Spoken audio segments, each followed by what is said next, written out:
Hi, Virgo. Welcome to your weekly forecast for October 28th through November 3rd. We're going to connect here and see what's coming up for Virgo, Sun, Moon, and Rising. We're going to see what's happening Halloween week for you with this deck here.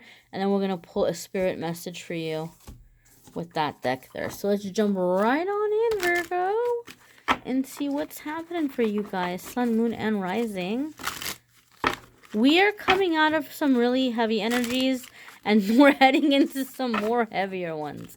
So we're going to see how this might be affecting you. We're going to see what might be shifting and changing for you. It's all good, guys. Collectively, we're coming into a time of rising above a lot of the chaos and the craziness and expanding and coming out of blockages. So even though the energies are intense, they are for our best and highest good. So let's see what's coming up for Virgo in the week ahead. If the cards would come out, here's your Monday, Tuesday, my darlings, your Wednesday, Thursday, and your Friday, Saturday, and Sunday. Okay, dears. So, I don't read reversals. I had the deck upside down.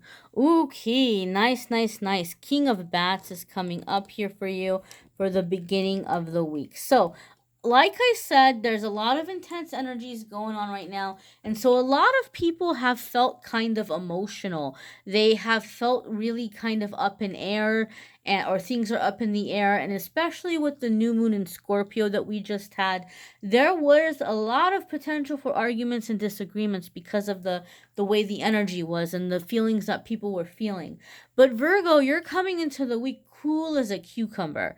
You're coming into the week where you're not approaching things in an overly emotional way. In fact, some of you may have had somebody argue with you over the weekend, or like put you in the corner about something. Maybe they were really emotional and they gave you some kind of an ultimatum, and you're just like, you know what, wait a minute, let me think about this. And you're like coming in and you're putting your little spin on it in some way, and you're like, you know what, I'm gonna figure this out, I'm gonna fix this, I'm gonna make this better. I know how to fix this. And so you're coming up with a win-win solution. You're coming up with a way that it can actually work out or be better. Okay, and so you are going to communicate this to this person in a way where it's going to be beneficial for everybody involved, and you're finding a solution. Virgo, some of you are very, very clear about what you're wanting to change in your life, and you may have some business idea or something that you've actually manifested support to make this happen, to make this move forward. And as a result, you might be preparing to sit down with attorneys, sit down with lawyers, and draw up contracts or agreements, and just like make this happen. If you've been looking for an attorney for this specific reason, you may stumble upon your person in the beginning of the week, in the beginning of this week. Some of you are coming into financial agreements or contractual agreements with someone. Maybe there's been a dispute with a friend or family member, and you're like, you know what, we're making this official. Like, we're going to solve this. We're going to come together. We're going to make this happen, but we're going to make this like legally binding, because I never want to hear about this mess again.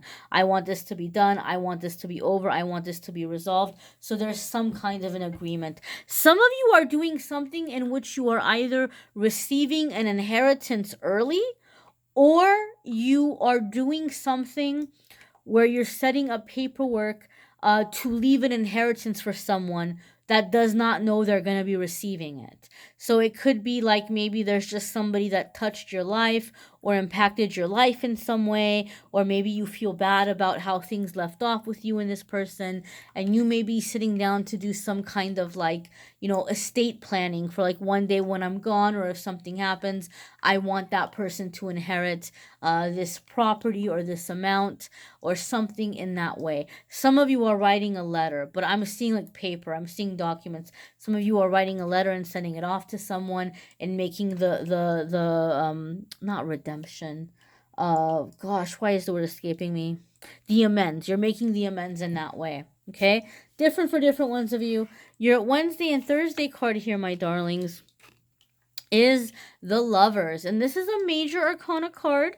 So this is going to be an energy of something significant, a significant soulmate, a significant life lesson. Obviously, when people see the Lovers card, they immediately think love life. And it can absolutely apply to love life. So some of you, maybe this King of Swords energy is you having to make a logical decision about what you're doing in your love life. You might have to make a decision about what you're willing to sacrifice. What are you willing to give up for what you're getting from this relationship? Is it worth it? Is what you're getting worth more than what you're giving up? Or does it balance out? Or you might be trying to make a decision between two different people. Virgo, I feel like you're in a bit of a pickle. I'm not even going to lie to you. Because I feel some of you have set your eyes or your sights on a person that you really like, but there's certain things about them that you can't get over, but you really want to be with them.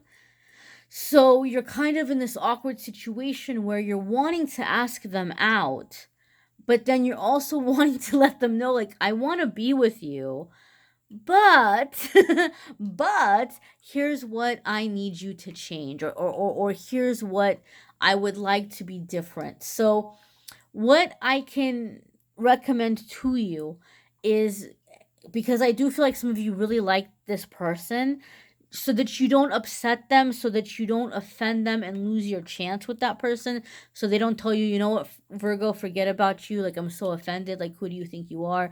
To avoid that kind of a situation, whatever it is you want them to change, go in there and do it with them, right? Like, say, for example, you feel like they have terrible manners. Like, maybe display your manners in just a really subtle kind of way. Or there's something about their way of living or their lifestyle that you want to change. Maybe you feel like, man, this person really eats very unhealthy food and I'm concerned about their health long term. Or maybe you just feel like you want them to gain weight or lose weight or something, which is a touchy subject. It's a touchy subject, but if it's something that's really bothering you about that person, or you're really concerned, then maybe you can get in there and do that with them, right? Like, maybe invite them over to prepare a healthy meal, or invite them to go for a walk with you, but make it more like something that you're doing, right? Don't put it on them, like, oh, hey, you know what, I think you should do this, so because you need to do it, I'll go with you and I'll do it with you to keep you company. Don't present it in that way. Make it like a thing that you guys are doing together, instead of like confronting them and saying, hey, here's all the stuff I want you to change. Maybe try to go through those changes together in a subtle way. Just something to think about. King of Swords is the master of planning, is the master of the win-win situation. So maybe in this situation, my darling, you're going to catch more flies with honey than you do with vinegar. It might not be the best policy to go in there, guns blazing, like full on 100% brutally honest. Like, you can bring this up, or you can make the change in a way that's not going to hurt or offend this person and cause you to lose your chances with them. Okay. For other ones of you, you're having to choose between two different people, or you're offering a solution to someone that gave you an ultimatum, in which you feel like you don't have to give up what you want, and you're also keeping them happy as well. But I do feel overall the Lover's card is going to apply to you guys in terms of love and romance. It can apply in a lot of different ways, but I think for the majority of you Virgos, you will be experiencing this in your love life. Your Friday, Saturday, and Sunday, as we're heading into the Mercury retrograde energy, you have 8 of Ghosts. So, Virgo, this is going to be an interesting week for you, because you're going to get what you want right before Mercury retrograde comes in. Now, when Mercury retrograde comes in, this is a time where people are like, oh, I better hold off on my plans. I better not start a new relationship during Mercury retrograde, or a new job, because after Mercury retrograde, it's going to get undone. Like, people say that, right? People are like, oh, no, like, don't go into anything new. So some of you Virgos who believe in that, and you're like really superstitious about Mercury retrograde, you're like, awesome. I made this agreement, or I asked this person out, or I started this new relationship before Mercury retrograde. I'm good, I'm happy. But now all of a sudden, as you're realizing you got what you wanted, you're like, okay, but I don't feel any different. Like something's missing.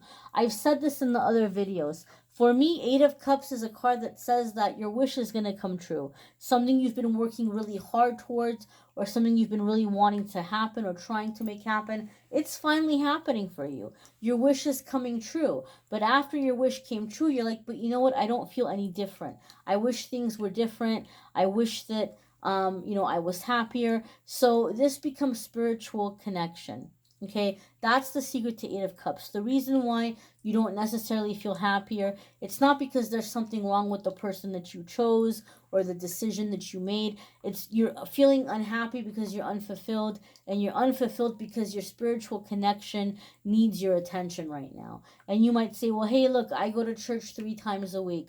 Or, hey, I read my holy book. I read my holy writings and poems. I read my Bible, I read my Quran, I read my, whatever your holy book is. But this is the thing, even if you're doing that, are you making the connection? Because there's this feeling of being unfulfilled. And I've said this in other readings, it's like you have to make the connection. And so look for what brings you your zen. What makes you feel happy? What makes you feel connected to love? Is it admiring art? Is it listening to music? Is it being near the water? Is it being out in the fresh air? Is it aromatherapy? Think about it. And whatever kind of soothes or comforts your soul, begin doing that. Begin doing that for a little bit each day. This is going to help you set the reset button. It's going to help you go back to factory settings. And once you're in back to factory settings, you're going to naturally make that connection, because every single person was born connected to spirit. We just kind of forget or close off to it or lose it along the way. If you can go back to factory settings, you're going to be like, oh, there's the connection, and you're going to begin receiving the messages and feeling that closeness. So begin to do the things that connect you with love. Not romantic love, love for humanity, love for self, love for nature, beauty, love for life. Begin to connect with the things that give you that sense of zen, okay? And in that way, you don't feel like, oh, here's another relationship I want to walk away from, or here's another job I'm not happy with, or here's another agreement that I don't know if I want to keep. If you can make the spiritual connection, you can continue to be happy in the decision that you've made this week. We're going to go ahead and pull your spirit message card for the week. And guys, Virgo, I encourage you to watch your moon sign and rising sign videos. They may resonate with you more than your sun sign, or it might bring in some little extra tidbits of information that can be helpful for you. So be sure you check that out as well. And your spirit card for the week is intuition, right? So as you're connecting with your spiritual center, your intuition is going to be increasing. And then you're going to feel more confident about the decisions that you're making. You're going to be able to trust your intuition. Many of you, your intuition is going to be your spirituality, right? Like you're going to feel like you're receiving messages from the higher power directly, because you actually are. But like I said, you got to go back to those factory settings. Once you do, your intuition is going to be heightened. Okay, and you're going to feel that you're able to receive the messages, receive the guidance. You're going to have a good sense or a feeling of what lies ahead or what may be coming up down the road. And this is a wonderful gift for a Virgo, because Virgo, you all can be so very detailed, and you like to plan, and you like things to be in order. So if a Virgo has intuition, if you have that gift of foresight, it's like, whoa, like you're going to be able to do a lot with it. You're going to be unstoppable, really. So this is something that you have a chance to develop right now, especially right now in this Mercury retrograde energy. It's a good time to rework your plan, rework the way you're doing things, and just kind of rework your spirituality. It's time for you to visit your spirituality and find ways in which you can make it more powerful and work for you, and to sit in that quiet and to allow your intuition to speak to you and to receive the messages, okay? It's going to help you go very far if you do this. Virgo, I encourage you also to watch your love reading for November. Even if you don't care about love, even if you're already happy in your relationship or you're happily single, because the energies are so intense in November, I went ahead and I straight up channeled. All of the love videos for November are 100% channeled. I don't remember what was said. The information just came through, and I have not had a chance to sit down and really watch them and listen to them in detail. But I remember the feeling I felt, and it was powerful. There was so much love, there was so much light, and anytime I channel, the message that comes in is very helpful across the board. So I already know there's things in there that you're going to be able to use, not just for love life, but outside of love life as well. So I really encourage you, even if you don't typically watch the love videos, check the one out for November, my dears. If you would like to schedule a private reading, go ahead and click on the Calendly link in the description of this video, and you can schedule your private reading with me there. I thank you so very much for watching, liking, sharing, commenting, subscribing, and I'm wishing you a fabulous week, Virgo.